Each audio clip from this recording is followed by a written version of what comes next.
میں آج یہاں پہ اس پرسنالٹی کو انوائٹ کرنے جا رہا ہوں ہمارے اس میلاد کی محفل میں. ان کا شمار ان چند شخصیات میں ہوتا ہے جن کو دیکھ کے ہم نے مائک پہ بولنا شروع کیا. میں سٹیج پہ دعوت شکر دیتا ہوں سر صداقت علی افغان صاحب، وہ یہاں پہ تشریف فرما ہوں اور میلاد مصطفیٰ صلی اللہ علیہ وسلم کے بارے میں اور طلباء کے لیے آج کل کے دور میں نبی کریم صلی اللہ علیہ وسلم کی حیات مبارکہ کو لے کے چند پند و نصائح کریں. ان کے آنے سے پہلے ایک زوردار نعرہ ہونا چاہیے. نعرہ تکبیر، نعرہ رسالت، نعرہ حیدری، حیدری.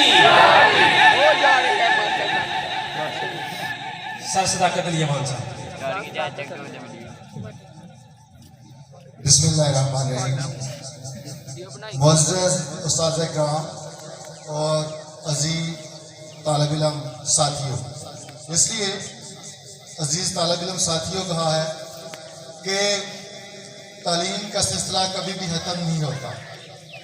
اگر بندہ استاد بھی ہو پھر بھی وہ ایک طالب علم بھی ہوتا ہے اس کے ساتھ ساتھ. سار حسن صاحب نے جو میرا تعارف کروایا یہ ان کی مہربانی ہے، شکریہ ہے، میں ان کا احسان مند ہوں. لیکن وقت بدلتے رہتے ہیں. یقیناً ایک وقت تھا کہ جب میں اس اسکول میں بھی بطور استاد پڑھاتا رہا اور اس وقت بھی یہاں پر محفل میلاد کا انعقاد ہوتا تھا. اور لیکن یہ نہیں کہ آج میں یہاں پہ نہیں ہوں تو میں تعریف نہ کروں. بہت اچھے انتظامات کیے گئے ہیں اور ویل ڈسپلنڈ اسٹوڈنٹس نظر آ رہے ہیں. تو کیونکہ یہ محفل میلاد ہے یہاں پہ تعلیم شالیوں والا سلسلہ کام نہیں ہوتا ہے، لیکن داد کے مستحق ہیں بچے بھی اور ان کے اساتذہ بھی. ٹھیک ہے. اور باقی محفلیں تو ہم کرواتے رہتے ہیں، ہر روز دوستوں کو کھلاتے رہتے ہیں، کھاتے رہتے ہیں، ہزاروں لاکھوں لگاتے رہتے ہیں. لیکن وہ ہستی جن کے لیے یہ زمین و آسمان بنائے گئے، بلکہ تمام مخلوقات کائنات، اگر حضور اکرم صلی اللہ علیہ وآلہ وسلم کی ہستی ظہور پذیر اس دنیا میں نہ ہوتی تو یقیناً دنیا میں کچھ بھی نہ ہوتا. تو ایک دن میں ایک محفل میلاد میں تھا یا ختم شریف میں تھا، تو وہاں جو صاحب خطاب فرما رہے تھے مولانا صاحب، تو وہ کہہ رہے تھے کہ ہم جو بھی پڑھ رہے ہیں یا جو بھی کہہ رہے ہیں، جو بھی نعت پیش کر رہے ہیں، یہ وہاں پہنچ جاتی ہے. تو میں نے اس وقت لکھا اور جو میرے ساتھ صاحب موجود تھے ان کو میں نے بعد میں کہا بھی کہ میں نے جو سنا ہے، میں نے جو علماء کرام سے سنا ہے کہ بھئی یہ وہاں نہیں پہنچ جاتی، بلکہ حضور اکرم صلی اللہ علیہ وسلم ہر جگہ موجود ہوتے ہیں. وہ ہمارا اعتقاد یہ ہے کہ وہ محفل میں موجود ہوتے ہیں، وہاں پہنچنے کی بات تو بڑی دور کی بات ہے. تو باقی تمام ملائکہ ان کی سراہانی کرتے ہیں. اور جو میں نے سنا ہے علماء کرام سے کہ وہ بھی ان کا جشن مناتے ہیں، وہ بھی میلاد مناتے ہیں. حضور اکرم صلی اللہ علیہ وآلہ وسلم کے زمانے میں بھی میلاد مناتا رہا ہے. لوگ صحابہ کرام مناتے تھے. حضور اکرم صلی اللہ علیہ وسلم کی حیات مبارکہ جو ظاہری حیات تھی ان کی اس میں بھی مناتے تھے. مطلب بات یہ کہ جو ہم کہتے ہیں پھر وہی بات اسی جگہ کسی نے کہا، کسی وہ جو صاحب حضور اکرم صلی اللہ علیہ وسلم کی شان بیان کر رہے تھے کہ وہ بار بار یہ کہہ رہے تھے کہ وہ جب پیدا ہوئے، وہ 12 ربیع الاول کو پیدا ہوئے، پیدائش کی بات کر رہے تھے، پیدا ہوئے کی بات کر رہے تھے. یہ میرا خیال ہے، یہ میرا اپنا فلسفہ ہے، میں کسی کو اس میں پابند نہیں کرتا، اپنا ہر کسی کا ہو سکتا ہے. لیکن میں یہ کہتا ہوں کہ عام انسان پیدا ہوتے ہیں. حضور اکرم صلی اللہ علیہ وآلہ وسلم تو نور ہیں، نور کا ظہور ہوتا ہے. آپ صلی اللہ علیہ وسلم اس دنیا فانی میں ہمارے عام لوگوں کے لیے، عام انسانوں کے سامنے ان کا نور ظاہر ہوا، اس کا ظہور ہوا. یہ فرق آپ کو بتانا چاہتا ہوں. دوسری بات یہ ہے کہ جو طالب علم ہے ان کے لیے خاص طور پر یہ جو بات میں دینے جا رہا ہوں، ہم لوگ بڑی بات کرتے ہیں کہ جشن منانا چاہیے، یقیناً منانا چاہیے، بلکہ یہ بات بھی ہے کہ یہ واحد کام ہے حسن صاحب، یہ واحد کام ہے حضور اکرم صلی اللہ علیہ وسلم کا میلاد منانا کہ جس میں آپ جتنا مرضی دکھاوا کر لیں. دکھاوا آپ دنیا کے کسی اور کام میں کریں گے تو زیرو ہو جائے گا، آپ لاکھوں کروڑوں لگا دیں. یہ واحد کام ہے جس میں جتنا مرضی دکھاوا کر لیں وہ ثواب ہی ہوتا ہے. ٹھیک ہے، باقی کاموں میں آپ کا دکھاوا آپ کے لیے عذاب بنتا ہے، لیکن حضور اکرم صلی اللہ علیہ وسلم کے میلاد میں آپ دکھاوا کریں جتنا مرضی کریں. لیکن دکھاوا کرنے کا مطلب ہرگز یہ نہیں ہے کہ آپ ڈول بجائیں، باجے بجائیں، بائکس کی بانسریاں نکال دیں. یہ کوئی میلاد منانا نہیں ہے. میلاد منانا حضور اکرم صلی اللہ علیہ وسلم کی شان میں قصیدے بیان کرنا ہے. ان کی جو شخصیت ہے ہر شعبہ زندگی میں، دنیا کا کوئی بھی اچھا ایسا شعبہ نہیں ہے جس میں وہ ہمارے لیے مثال نہیں ہے، اور کسی ایک مذہب کے لیے نہیں ہے کہ مسلمانوں کے لیے. دنیا کی ہر چیز کے لیے جب سے بنی اب تک اور آئندہ بھی جب تک رہے گی یہ دنیا رحمت العالمین ہے.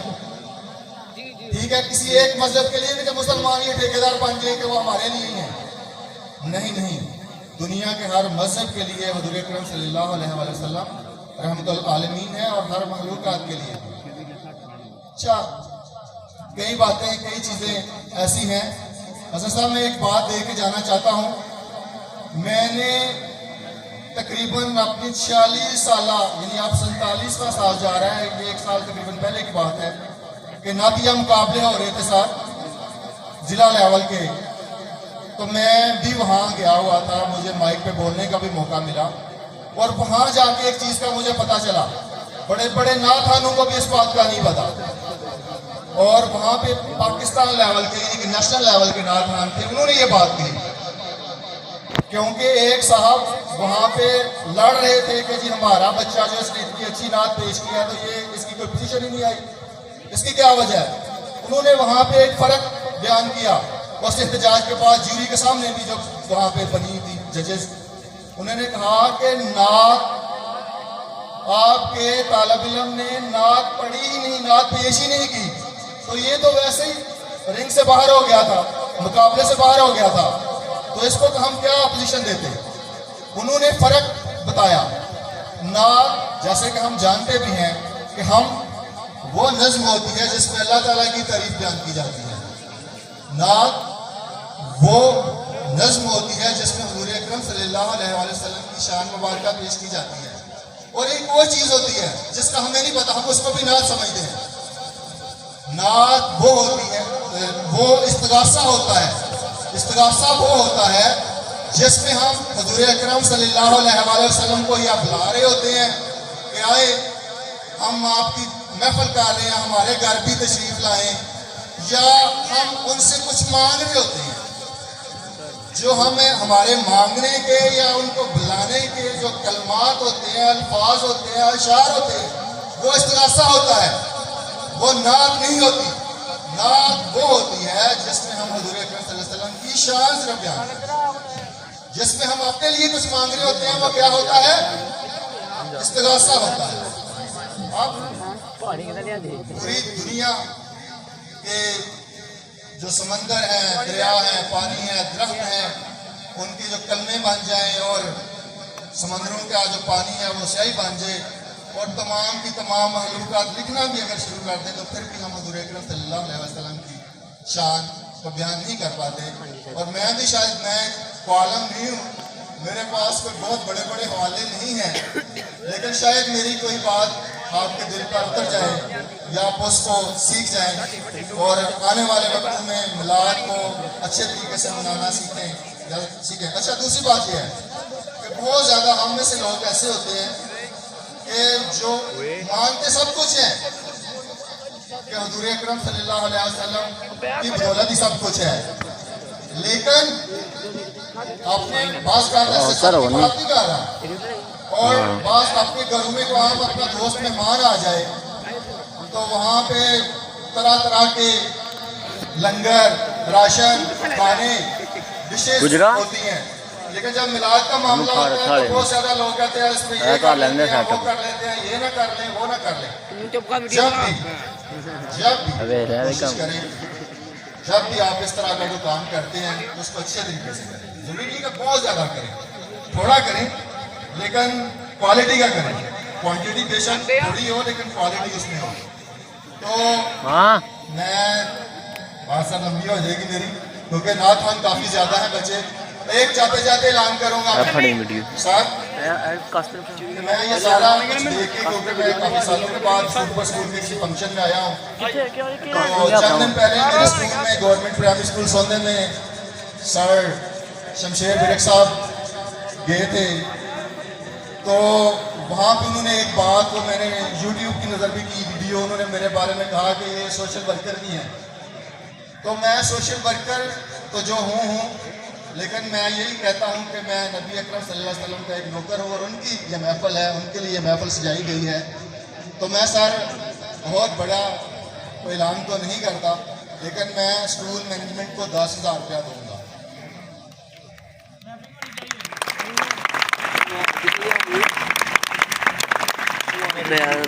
جی سر, اس کے ساتھ ہی میں اجازت چاہوں گا. میرا آپ کا ہم سب کا اللہ حافظ.